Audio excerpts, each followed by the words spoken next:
let's talk about home grow being on the rise. Key reasons include safety, self-sufficiency, and avoiding inflated THC lab results and harmful chemicals. Home growing ensures control over the cultivation process, eliminating the risk of contaminants like pesticides and heavy metals found in commercial cannabis. Recent recalls by California's Department of Cannabis Control and Oregon's Liquor and Cannabis Commission highlights the dangers of contaminants like chlorinifer and arsenic in commercial cannabis. Home growing mitigates these risks by allowing consumers to oversee and manage their cultivation practices, ensuring a cleaner product. Over a dozen U.S. states and several European countries now permit home growing under decriminalization laws. This has fueled interest in the home cultivation, providing consumers the freedom to grow their own cannabis illegally. Growing cannabis at home can also be more cost-effective than buying cannabis from dispensaries or cannabis clubs. For instance, Germany's recent legalization of limited adult use cannabis in cultivation clubs has made home growing an attractive and economical alternative. Modern devices, including AI-powered grow boxes, assist beginners with nutrient management, lighting, and other cultivation needs, making home growing more accessible. Companies like Barcelona-based Fast Buds offer a wide range of seeds suitable for various climates. Their autoflower seeds are particularly popular due to their efficiency and ease of growth, requiring only 9 weeks to harvest and thriving regardless of sunlight. Fast Bud's top-selling strains include Gorilla Cookie, Strawberry Gorilla, Purple Punch, and more. Germany and the UK are currently leading the European seed sales market. Fast Buds, founded in 2010, has become a major player with one of the largest autoflower seed banks globally, offering award-winning genetics. In summary, home-growing cannabis offers significant benefits from cost savings and safety to self-sufficiency and a personalized connection with the plant. With increasing legalization and technological support, more consumers are exploring home cultivation as a viable alternative to purchasing from dispensaries. And we will end that on a positive note. I'm stoked to see it. I have screamed this from the rooftops ever since anybody listened to what the fuck I said. Maybe they still don't. Grow your 6, grow your 12, grow whatever you're allowed to fucking grow. If you're able to take your own health and your own well-being and your own lifestyle into your hands, you should do so. And also, growing is fucking fun. And we have autoflowers for the kids, so if you're not good at it, throw it in a pot, stick it in the windowsill, figure it out. It'll be fine. It's a plant. It grows like that. And I will throw it back to you guys. Yeah, I grew my own.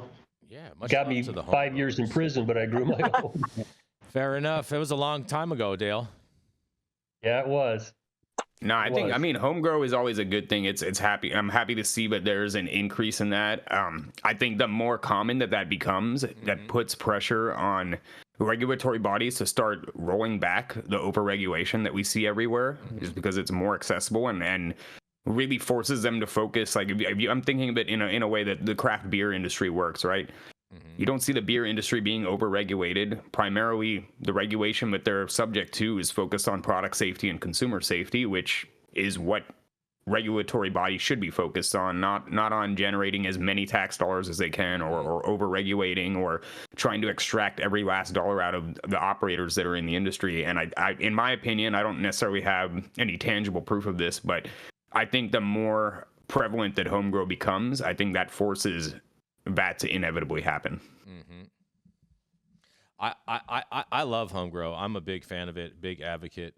And so anything that helps home growers and encourages home grow, I'm all for, and I'm very against a lot of the bigger cannabis corporations that try to extinguish home grow from a legislative perspective by not including it in bills. I'd love to see home growers have access to lab testing too for potency. They do have access. They do have access. I know in some states they do, but in some, like any of these labs, Colorado, you can send it to any lab.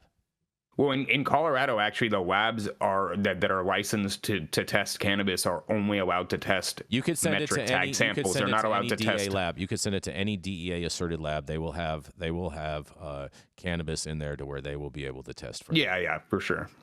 I mean, I would like to see more of a market for that. I'd like to see more access to that.